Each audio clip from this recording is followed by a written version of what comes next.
கிறிஸ்துவ விஞ்ஞானி மிக அழகாக சொல்லுவார். ஒன்றை மட்டும் சொல்லிவிட்டு நான் இங்கே உரையை முடித்துக் கொள்கிறேன். கிறிஸ்துவ விஞ்ஞானி, உலக புகழ்பெற்ற ஒரு விஞ்ஞானி, ஆஸ்திரேலியாவுடைய மெல்போர்ன் நகரத்தை சேர்ந்த ஒரு விஞ்ஞானி. அவரிடத்தில் ஒரு நேர்காணலிலே கேள்வி கேட்கப்படுகின்றது. நீங்கள் பல்வேறு வரலாற்று புத்தகங்களை எழுதியிருக்கின்றீர்கள், பல்வேறு வரலாற்றை நீங்கள் மக்களுக்கு உரையாற்றிருக்கின்றீர்கள், பதிவு செய்திருக்கின்றீர்கள்.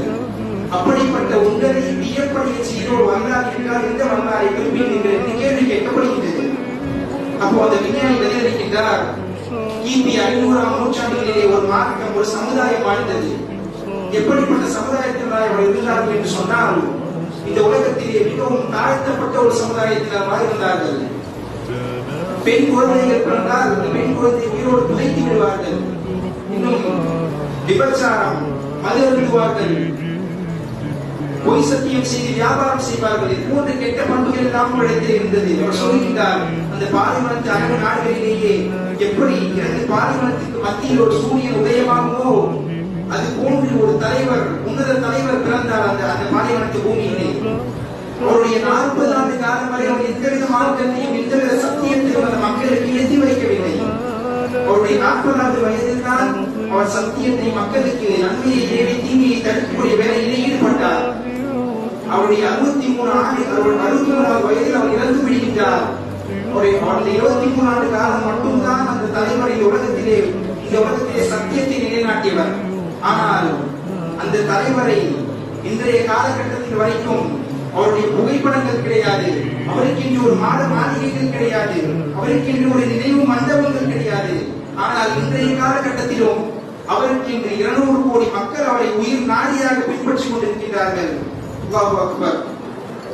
அந்த ஒரு சமுதாயம், அப்படிப்பட்ட தாழ்த்தப்பட்டவர்களாக இருந்த ஒரு சமுதாயம் பிற்காலத்தில் அந்த 23 ஆண்டு கால உழைப்புக்கு பின்னால் எப்படி மாறி என்று அந்த விஞ்ஞானி பதிவு செய்கின்றார்.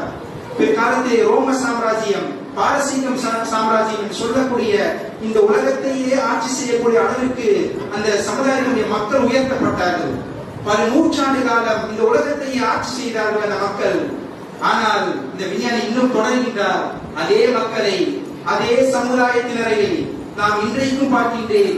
இன்றைக்கு மீண்டும் இந்த பூமி பந்தில் மிகவும் தாழ்த்தப்பட்டுக் கொண்டே சென்று கொண்டிருக்கிறார்கள். காரணத்தையும் அவரே சொல்கின்றார்.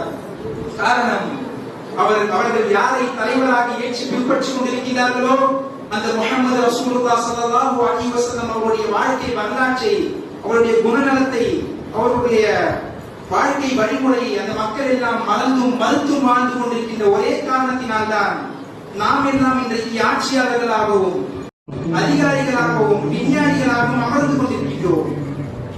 அந்த மக்கள் எல்லாம் அந்த மார்க்கத்தை, அந்த முஃமின்களாக வாழக்கூடிய அந்த முஹம்மது ரசூலுல்லாஹ்வை தலைவராக ஏற்றிய அந்த சமூகம் எல்லாம் அவருடைய மார்க்கத்தில் சொல்லப்பட்டிருக்கிற பண்புகளையும் குணநல ஒழுக்கத்தையும் பின்பற்ற ஆரம்பித்து விட்டார்கள் என்று சொன்னால் அவர்கள் இந்த உலகத்தையே ஆட்சி செய்யக்கூடிய அளவிற்கு உயர்ந்து விடுவார்கள். பாருங்கள், ஒரு கிறிஸ்துவ விஞ்ஞானி புரிதலை அவர்கள் யாரை நம்முடைய தலைவராக நாம் ஏற்றி பின்பற்றிக் கொண்டிருக்கின்றோம்? எதை நமக்கு கற்றுத்தரவில்லை நம்முடைய தலைவர்? எல்லாவற்றையும் கற்றுக் கொண்டிருக்கிறார். ஒரு குழந்தை பிறந்தது முதல் அந்த மனிதன் இறக்கும் வரை எதை செய்ய வேண்டும் எல்லாவற்றையும் தொகுத்து நம்முடைய கையில் கொடுத்திருக்கிறார் நம்முடைய தலைவர். ஒரு குழந்தை பிறந்தால் என்ன செய்ய வேண்டும், அந்த குழந்தை பிறந்த 7 நாட்களிலே என்ன செய்ய வேண்டும், அந்த குழந்தை வாலிப வயதை அடைந்தால் அந்த வாலிபர்களை எப்படி வளர்க்க வேண்டும், அந்த வாலிபர்கள் திருமண வயதை அடைந்தால் அந்த திருமணத்தை எவ்வாறு எளிமையாக நடத்தப்பட வேண்டும், அந்த திருமணத்தின் மூலமாக ஒரு சந்ததிகள் பிறந்தால் அந்த சந்ததிகளை எப்படி துவா செய்து சந்ததிகளுக்கான துவா செய்து அவர்களை வளர்க்க வேண்டும்.